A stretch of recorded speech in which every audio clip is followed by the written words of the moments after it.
Recording going.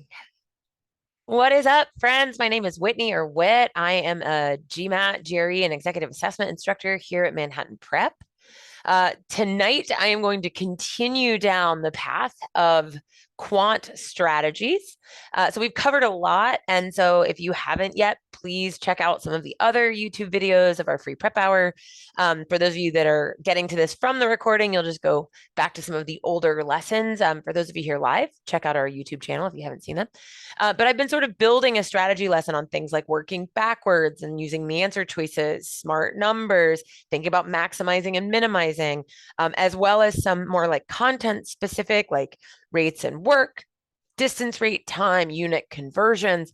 And so I am going to sort of close out the area of quant, what I would call like meta strategies.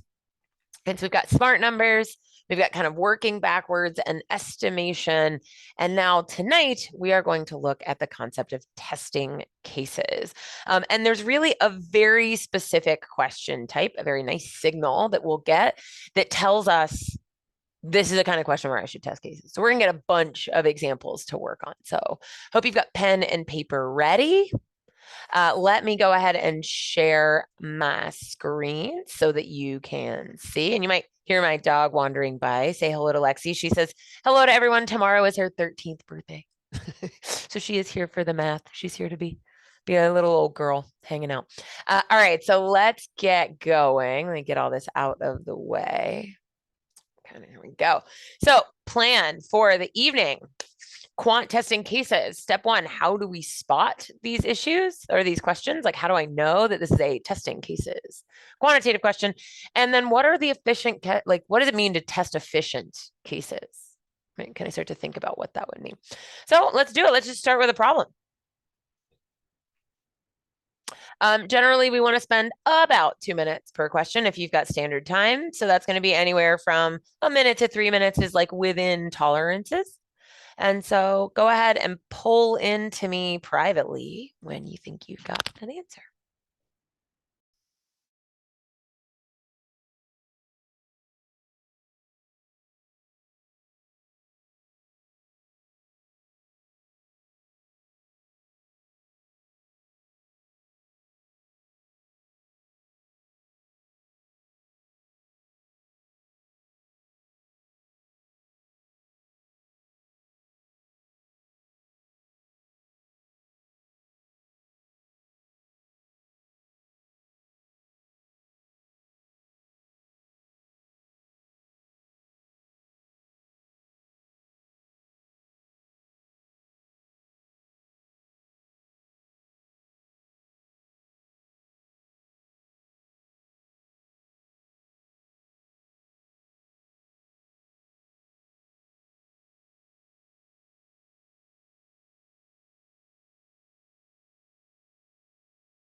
All right, I'm gonna go ahead and stop us here. I've got a bunch of different answers coming in, so I want to encourage you to guess.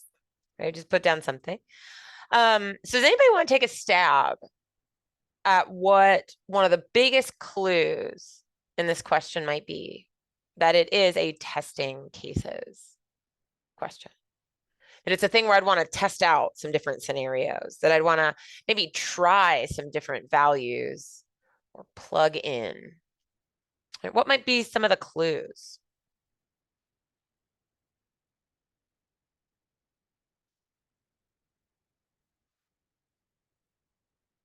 Mm. Okay, yeah, maybe it's like there's something about ranges. Sure. Something about ranges. That might seem like it. Maybe it's like that there's variables. Mm.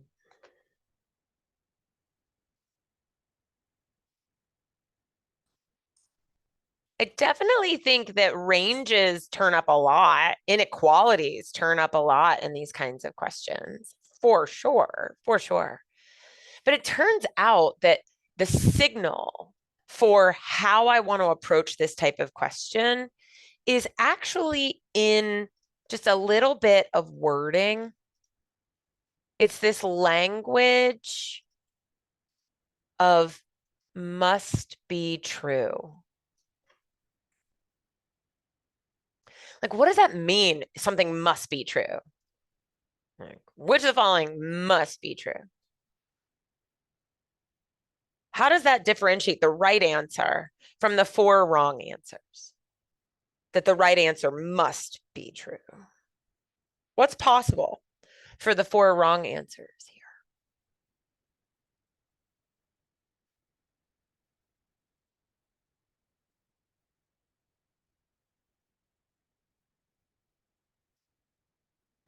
Yeah, so the right answer must be true in all scenarios. So whatever the right answer is will always be true no matter what numbers I pick. But again, what does this imply about the wrong answers? So if only one answer will be true in all cases, no matter what, what's going to be true of my four wrong answers?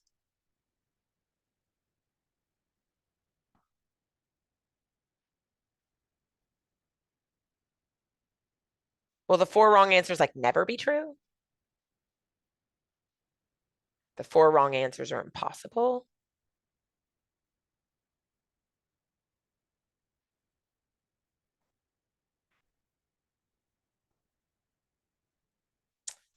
Yeah, and so here's the kind of key is that all five of my answers might be true sometimes.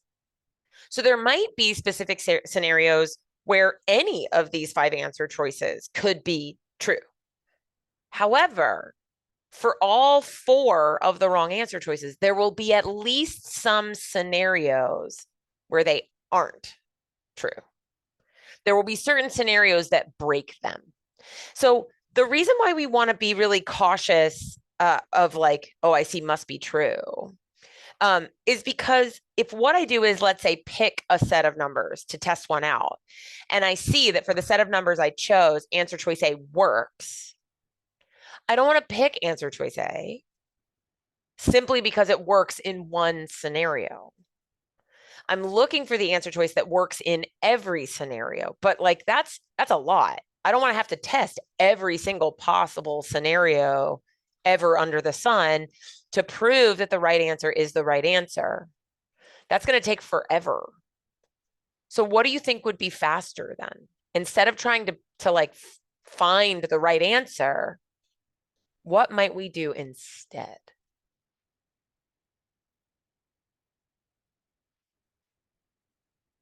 What might be more efficient than looking only for the right answer?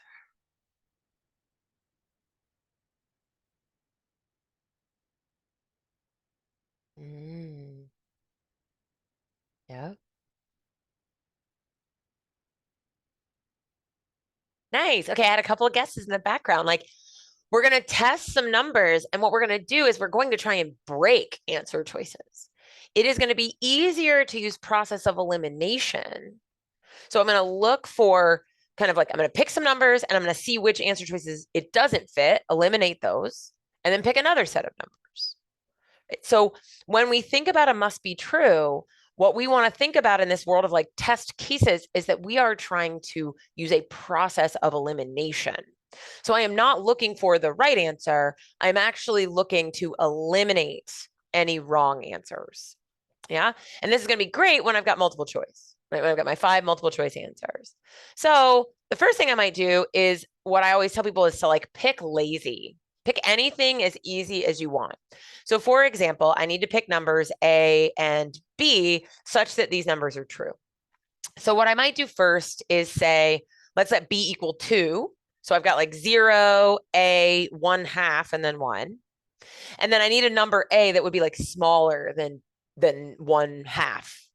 So if I did the list of, like 0 is less than a third, is less than a half, is less than 1, then A is 1/3, B is actually 2. So now I'm going to start to look through my examples. A squared is 1/9, which is definitely not bigger than 1/3. So that one's already broken. Okay, well, B, 2, is bigger than 1/3, which is A, which is bigger than 1/9, which is A squared. But is that bigger than 2 squared? No. But this part worked, right? So I knew this part is true. So once again, B squared is 4. Is that going to be bigger than A? Yes. Is that bigger than A squared? 1/9. Yes. Is that bigger than B? No, because B is 2. Don't forget, B is the denominator. So C doesn't work. All right, let's try. B squared is definitely the biggest one. B squared is the biggest. That's not going to, it is bigger than 1/9, but that's not bigger than 1/3. So I'm going to try this last one. B squared is bigger than B, is bigger than A. So far, so good.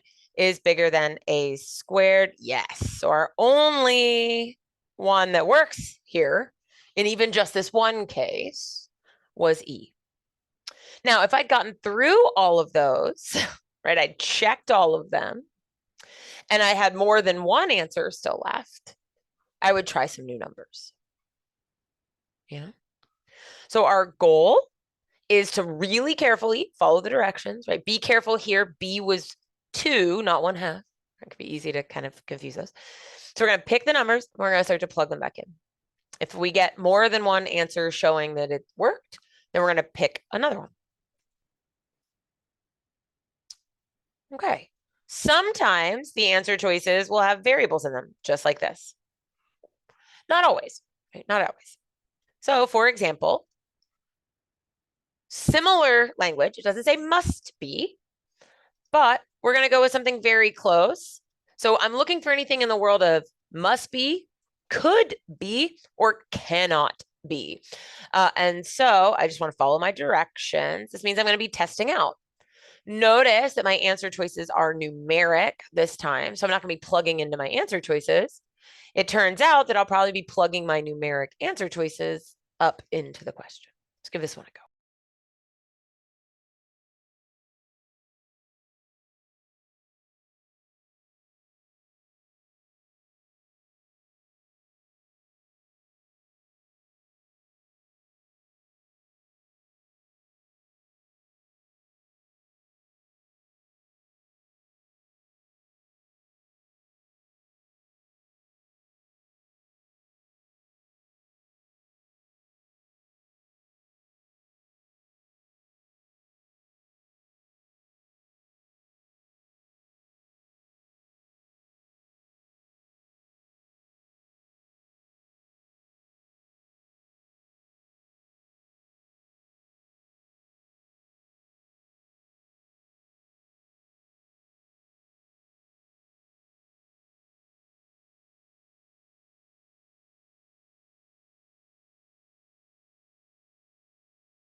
All right.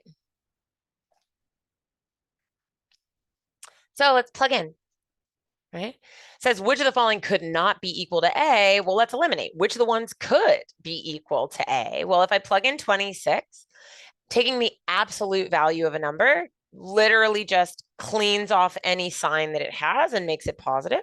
So the absolute value of 26 is 26. That is for sure bigger than 19. That can be the value of A. Same for 22.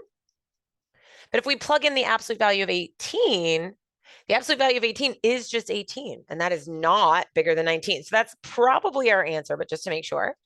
If I plug in negative 20, it becomes 20, which is bigger than 19. If I plug in negative 24, it becomes positive 24, and that is bigger than 19. And so the correct answer, you're exactly right, is in fact C. Now, sometimes in these cases, plugging the number in isn't always going to be the prettiest because we don't have a calculator. So we want to combine this idea of number plugging as well as like some theory and logic to sort of understand how things work. So let's take a look at this example. Now we are similarly going to test out some numbers. We're in this, which of the following could be the value of G. Right? I've been given a single rule that G squared has to be smaller than G. And I've got a couple of really ugly numbers, which I don't particularly want to square or divide or figure out. But I do have three numbers that are much easier to square. Answer choices A, D, and E. If I square one, right? So if each of these is equal to G, what would G squared be? Well, G squared would be 1. In the case of D, G squared would be a positive 16, and in E, it'd be a positive 4. In all three, well, in the bottom two cases, G squared is actually bigger. So it's going to eliminate answer choices D and E. And in A, they're equal. So no. Now I'm left with these two ugly numbers. And they really are ugly. Like I don't want to figure out what 23 squared is. And I don't want to figure out what, like 7 squared is. But what's the difference between these two numbers? Right? Like the only difference is that they're reciprocals. Like the top is bigger than the bottom.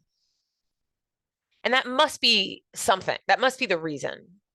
And some of you might be saying like, hey, wait a minute. This is one of those weird rules about numbers on a number line that if I look at numbers between 0 and 1, when I square them, they get smaller. This is actually what kind of helped set the order for the very first question we worked on. This is why A was actually bigger than A squared. A was bigger than A squared because A was a fraction between 0 and 1. And when we have numbers between 0 and 1 and we start to raise them to powers, those things actually get smaller and smaller because we're taking a fraction of a fraction. Versus B was the exact opposite. B squared was bigger than B.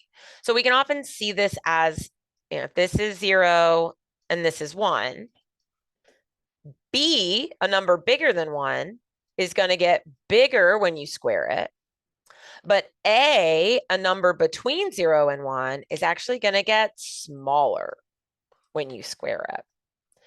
So we could test out similar numbers. Like what would happen if I made this, 3 halves versus 2/3.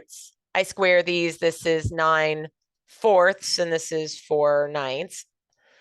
And 3 halves is 1.5. 2/3 is 0.666. You got to memorize some of your fractions. 4/9 is actually a little bit less than a half.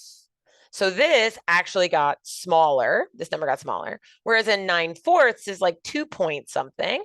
So this number actually got bigger. So our correct answer is going to be C, the fraction between 0 and 1.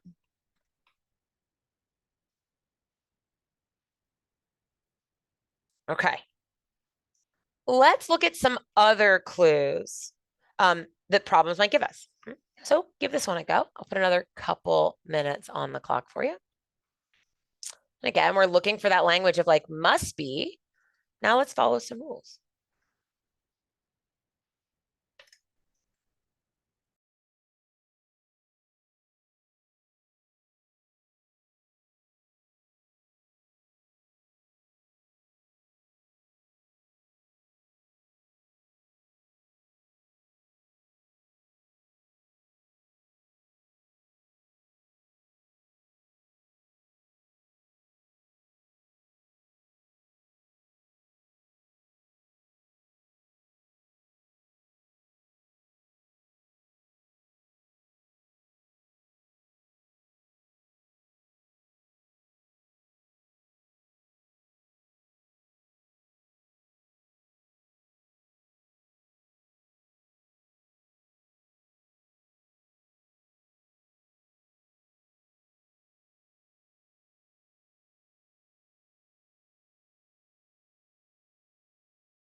All right, if you haven't yet, let's take a look.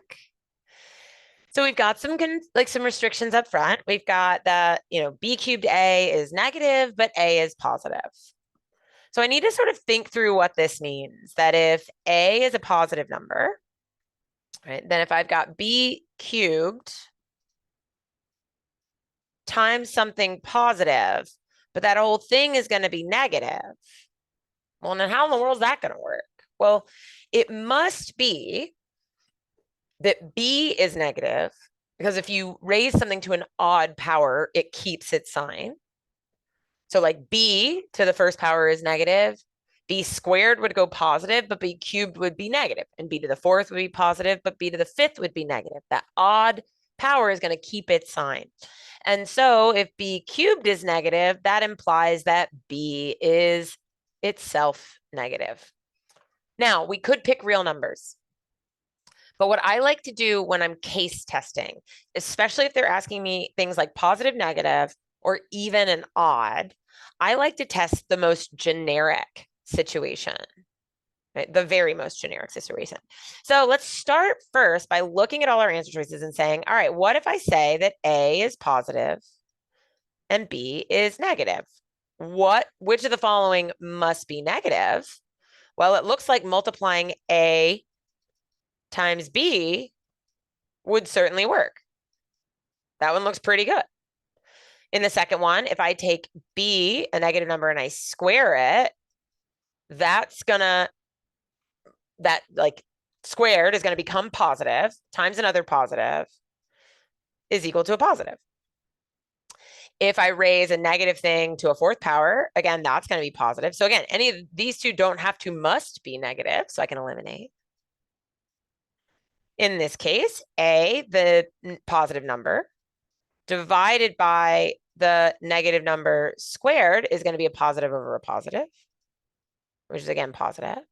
And then a negative number divided by a positive number. Well, that negative of a negative is going to cancel to a positive over a positive. That whole thing's going to be positive. Our answer is, in fact, A. So we can use some theory and start to test them out. Now, that's not always going to work. Right? That's not always going to work. There are going to be some other cases that we may have to test a little bit more thoroughly. So why don't we give this one a try? And it won't always work that we can use just generic cases. It won't always work that that'll get us to the right answer right away.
All right.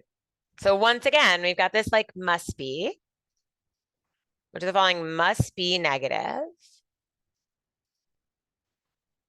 Well, here's what I know. I know that the product AB is positive. What does that mean? That the product of two numbers is positive. What has to be true in order for the product of two numbers to be positive?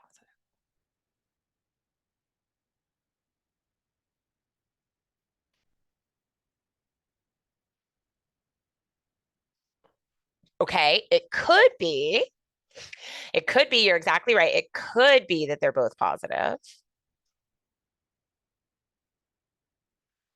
Or exactly, it could be that they're both negative. Another way to interpret this is to say that they have the same sign. So I'm going to start with what happens if A and B are both positive.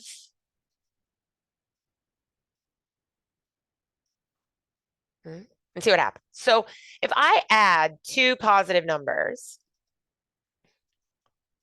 I'm going to get a positive result.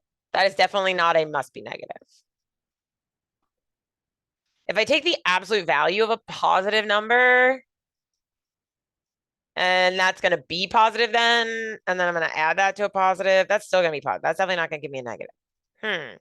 Now, if I take a positive number and subtract another positive number, that actually could be negative. Like if I took 2 minus 4. So notice when I have a situation that's not, it's not always true. Like what happens if you take a positive number minus a positive number? I don't know. Well, if those two positive numbers are the same, like 4 and 4, 4 minus 4 would be 0. That's neither positive nor negative. Or if I took 2 minus 4, that could be negative. But if I did 4 minus 2, that could be positive.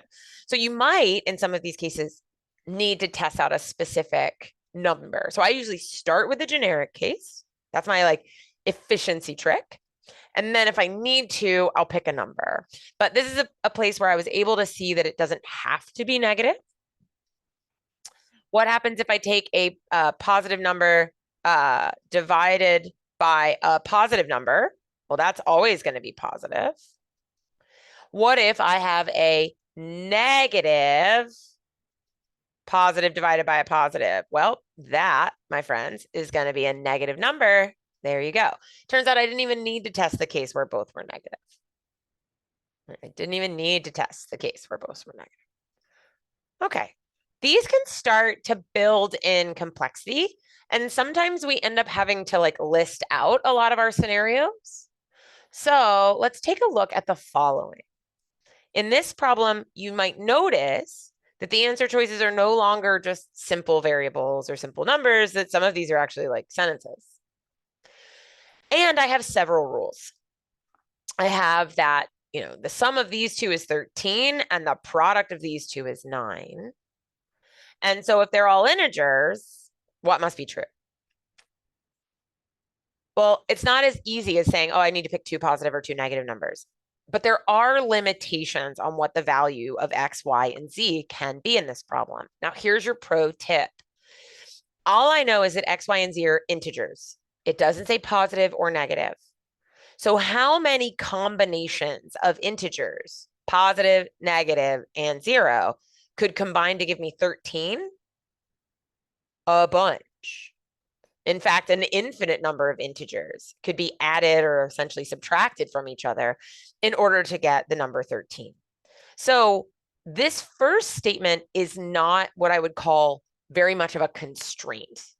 If I started to list out the values of Y and Z, they could be anything. However, my second equation, X times Z is 9, is a much more firm constraint. Right? The only way I can get a product of two integers to be 9 is I need to think about the positive ones, the negative ones, and then I need to make sure that I don't know which is X and which is Z, so I have to sort of swap. So this is a case where before I just start to randomly pick numbers, I might need to think of, well, what are all of the possible numbers that fit here? So we'll start with the tighter constraint. So what two numbers, and we'll go in order. Well, and actually, I'll just kind of leave this out of the way. X times Z is 9. So it's either 1 and 9 or 9 and 1, 3 and 3. or all of these same examples, 1 and 9, 9 and 1, 3 and 3, where both values are negative. So I'll let you take it from here. You'll use these values of z to then figure out what y is, and then go after your answer.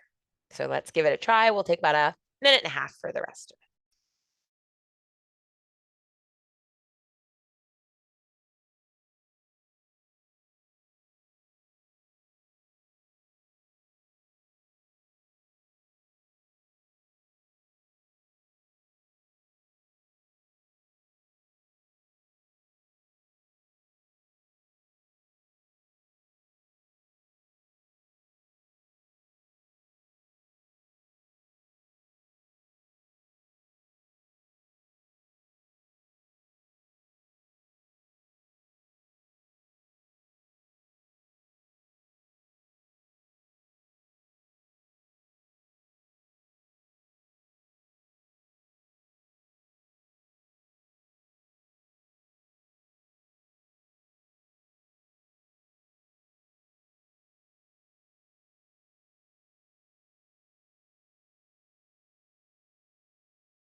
Okay.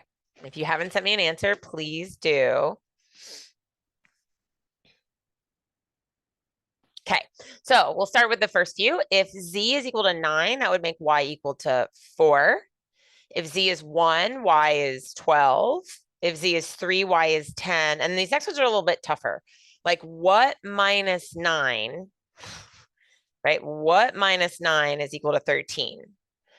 So I might say, okay, let me rearrange this. Y is actually equal to 13 minus z. So this would be 13 minus a minus 9. So 13 plus 9 would be 22. 13 plus 1 would be 14. And 13 plus 3 would be 16. So what must be true? Does x have to be an even number? Well, no, it's never even. Does x have to equal 3? No, it doesn't have to equal 3. Is y going to be an odd number? No, y is never odd. Y is always greater than 3, but in must be trues, I will always check them all. Is z a smaller number than x? Not necessarily. Sometimes yes, sometimes no. And so our correct answer is, in fact, D. Okay. All right, so let's look at what I would argue is one of the hardest types. And it's when we get a must be true built inside of a choose all, right? So a Roman numeral problem. So we've already looked at some of these concepts about what makes numbers positives and negatives and what happens with their powers. So this will be a nice place for us to test it out. When we're in a must be true with a choose all, we don't get to use the same process of elimination, or we don't get to use process of elimination in the exact same way as we did before, but we are still going to use it. So give this one a go.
All right, if you have not given me your answer yet, let's go ahead and take a look. I got a few different answers. Okay, so what has to be true for this big mess? This is asking us about some theory that a cubed, b to the fourth, c to the seventh is going to be a positive number. Well, a could be positive or a cube. Like if a is positive or negative, a cubed is going to copy that. A cubed would also be positive or negative. If c is negative, c to the seventh is going to also keep that, because remember, these are our odd exponents. So when you have a negative number multiplied out, every odd kind of man out of that negative keeps the number negative, right? So two negatives make a positive. So if you think about b to the fourth being b times itself 4 times, whatever b is, once you raise it to the fourth, it's going to be positive. So we know that this term is positive, but we don't know what b itself is, because if b is positive, b to the fourth is positive, b is negative, b to the fourth is negative. Essentially, what this initial inequality is telling us is that we can't know anything about b. I don't know if it's positive or negative. That said, I am allowed to divide both sides of an inequality. If I know that thing is positive, I know it won't impact the sign. So b to the fourth is positive, so I could divide both sides by b to the fourth, and I'm left with a cubed c to the seventh is a positive number. So again, I don't know what b is, but I know that b to the fourth is positive. Next, if I raise something to the third power, it keeps its sign. If I raise something to the seventh power, it keeps its sign, right? All those odd powers keep their sign. So in effect, a to the third, c to the seventh, the sign on that will be the exact same as the sign on a times c. So what do I know? I know that a times c is positive, which means that a times c have the same sign again. So let's look through some scenarios. My scenarios are that a times c, those numbers could both be positive, or those numbers could both be negative. So let's look at my possibilities for the statement one. A could be a positive number times whatever b is, or a could be a negative number times whatever b is. Now, does this thing have to be negative? Well, no, b could be a positive number, or b could even be like a negative number. So this doesn't have to be negative. That's not a requirement. And so I can eliminate one. Now, some of you might be sitting there thinking like, but hey, I already know one of those statements. Okay. And so the real advanced move on this Roman numeral is to see, not necessarily going through 1, 2, and 3 in that order, but to actually first look at 1, 2, and 3 and see if any of those are things that you know right away. In this case, I do know that AC is positive. I proved that. And so I can eliminate any answer choices that don't have 3 in them. So I can actually eliminate A and C. Sometimes that'll help you by eliminating, like one of the others I don't even have to check. Unfortunately, in this case, it could be 3, 2, and 3, or even 1, 2, and 3. I've just shown that 1, 2, and 3 is not it as well. So E will go. And then last but not least, we're going to go ahead and test the second one. So I know that A, and then whatever B is, and then C could either be both positive numbers, or they could be both negative numbers. So does this thing have to be positive? Well, if I made B negative in this case, this would be a negative number. I just came up with an example of where I broke the second one. And so the correct answer has to be B. So these can get a little bit more tricky, right? Definitely a little more challenging, but we're often looking for patterns. We're looking for patterns. So let's try a couple more of varying difficulties.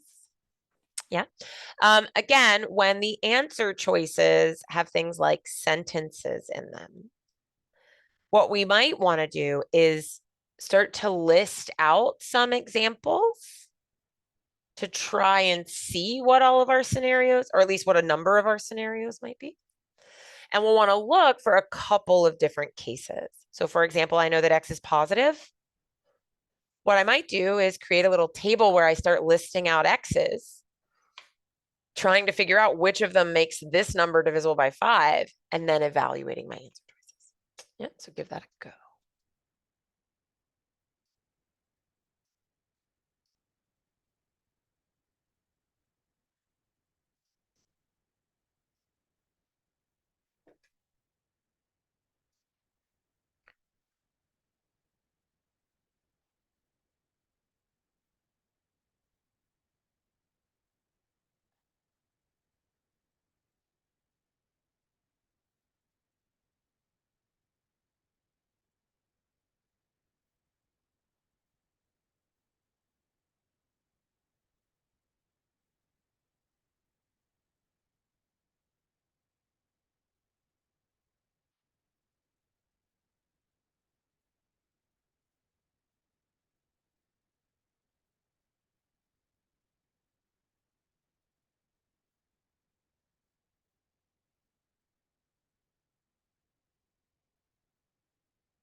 Okay, if you haven't given me an answer yet, please do. Definitely a little trickier to come up with. Oh, yeah, that's a great question. And I'll come back to that one in just a second. Yeah. Okay, so let's start to list through some of the examples here. I know that x is a positive integer.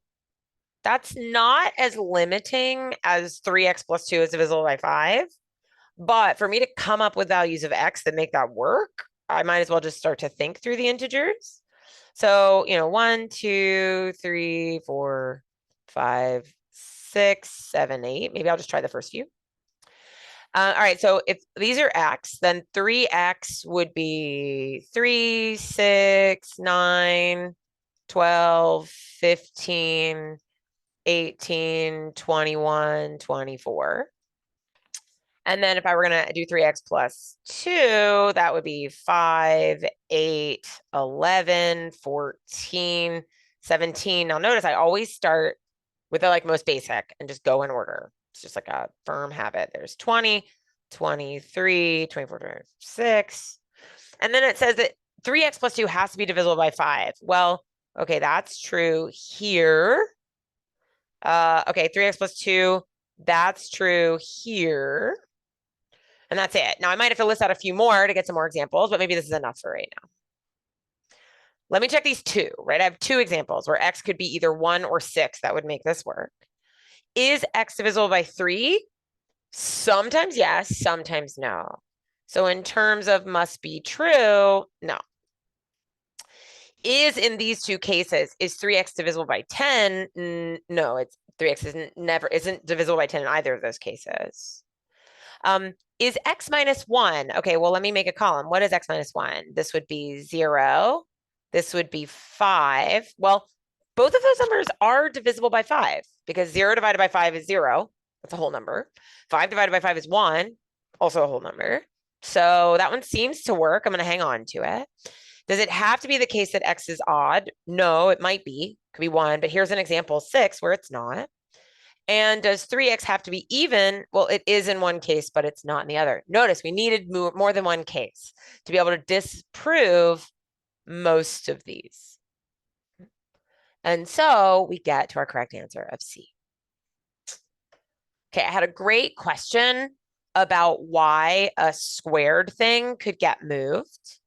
And so let's see if I could give you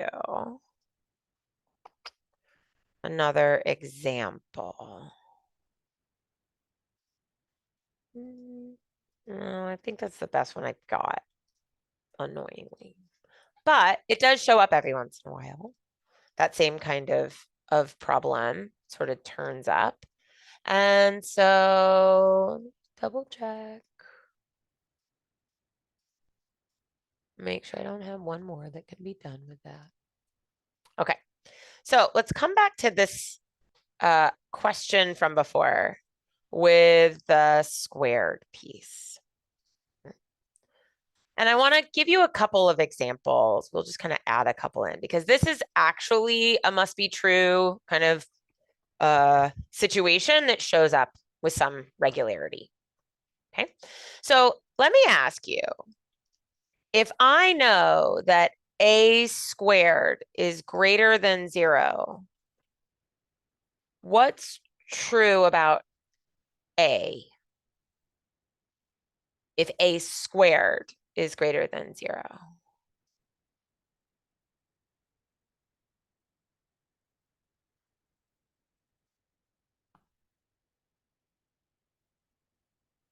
Well, let's try some situations, right? Like, let's say that a is greater than 0. I put a positive number in and I square it. Yep, that would be greater than 0. But let's say I picked a negative number. What happens when I square a negative number?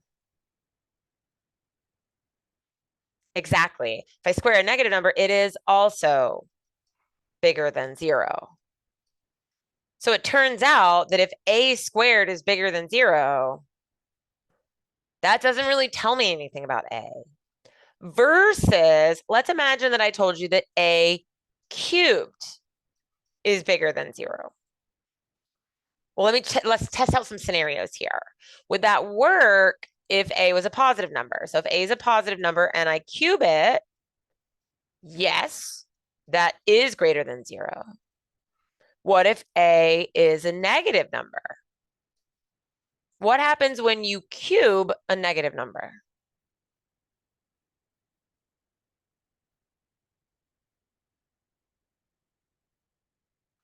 Yeah, it's actually negative. So that doesn't work. So in this scenario, if A to an odd power is greater than 0, that means that A had to be greater than 0. If A to an even power is greater than 0, you should be thinking to yourself, of course it is, because anything squared is 0 or greater. I can't have something squared be negative. I can't have something to a fourth power be negative, and so on. Yeah. And so what we can start to notice in these expressions, and they'll give them to you often in this kind of same way that we're seeing this. Right, I've got A cubed, B to the fourth, C to the fifth, D squared. And let's say this whole thing is negative. The first thing I want to do is notice, do I know the sign on any of these whole pieces? So do I know what the sign of A cubed would be? Do I know what the sign of B to the fourth would be? Do I know what the sign of C to the fifth would be, or D squared? Well, anything with an odd power is going to keep its sign. So things with odd powers could be positive or negative. Like A cubed could turn out to be a positive number or a negative number, depending on A. Because whatever the sign of A is, that's going to be the sign of A cubed. If A is positive, A cubed is positive. If A is negative, A cubed is negative.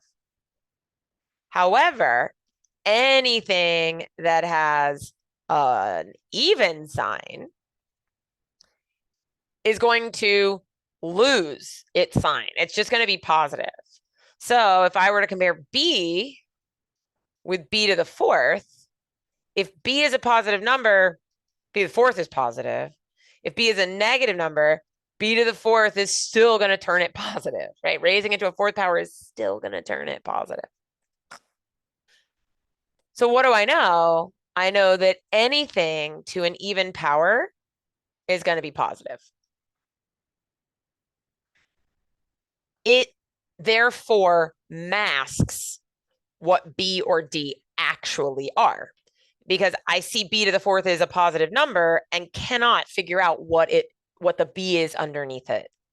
Knowing that A cubed is positive or negative does tell me about the underlying A.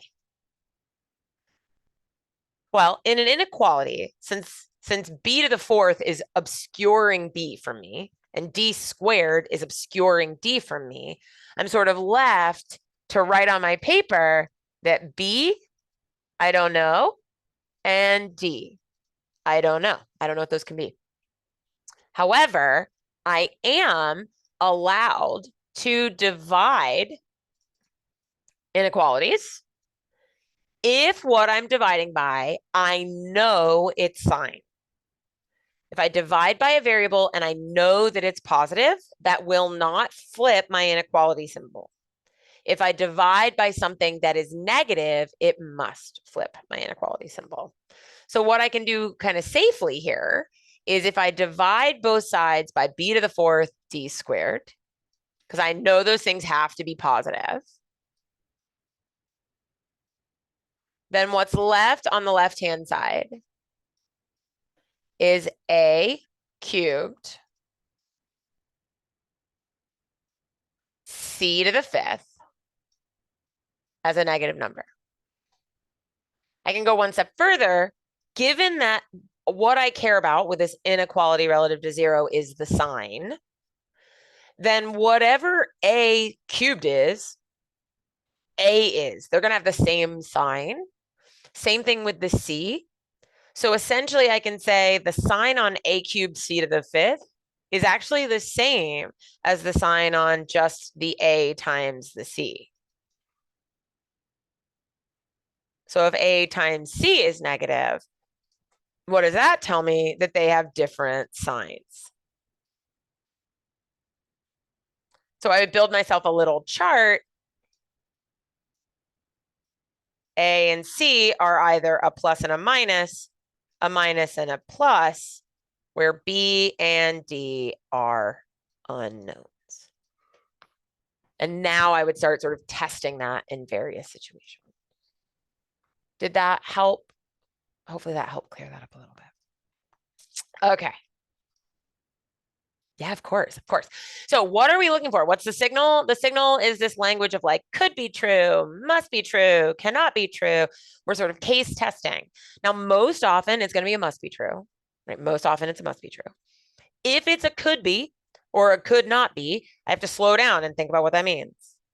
If it says which of the following could be true, then only one of them will ever work. If it says which of the following could not be true, then only one of them will never work. And if it says must be true, then only one will always work. You can, I know that kind of we went through that a little bit quickly. Don't memorize them.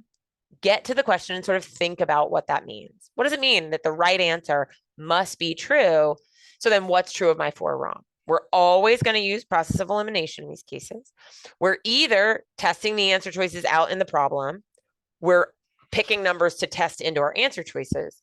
Or if we have a large number of constraints, we might be starting to list out a bunch of scenarios based on those constraints that we'll then compare with our answer choices, particularly when the answer choices are more like sentences, right? Give us more information.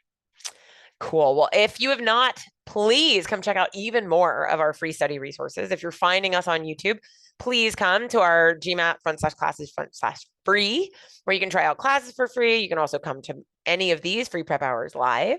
If you're here live, come back, sign up, come hang out with us for more of them. We have a few every month that are on topics all over the place. We'll be having some coming up to start to finish out the data insight section. So if you're looking for help, my colleague Reed is doing some more of his expert takes on the official question banks. And so we'll be doing some questions on graphs and tables and MSRs. Like I said at the beginning, come check out some of our older video lessons. I've done several over the last year to kind of round out this quantitative strategy section. So please come hang out and learn some of these alternative methods. It has been a pleasure. Again, my name is Whitney. Please come hang out with us. Come see us. Come take a class, or at least come enjoy some of our free materials. Have a wonderful rest of your afternoon, evening, week, and we'll see you soon.